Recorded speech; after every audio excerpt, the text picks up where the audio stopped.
Welcome to Chillin' 101. We hope this video helps.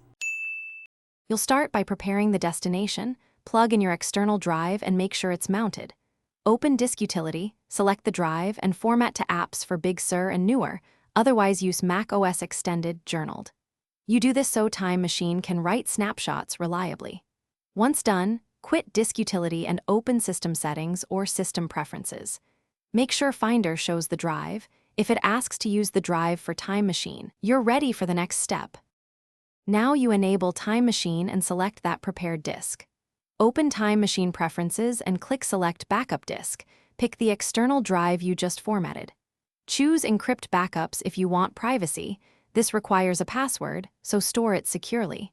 Turn on Automatic Backups so hourly snapshots begin. You'll see an initial full backup start. This can take time depending on used storage. Make sure the Mac stays awake and connected until the initial backup. Finish by verifying the backup completed. Open the Time Machine menu and confirm the latest snapshot date or browse the drive in Finder. If it failed, first check physical connections and run Disk Utility First Aid on the drive. Corrupt files are a common cause. If problems persist, remove the disk from Time Machine, reselect it, and try again. As a last resort, reformat the drive and start fresh. Remember, reformatting erases data, so only do that if corruption is confirmed.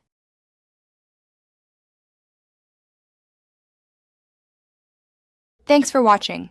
Consider subscribing if we helped you.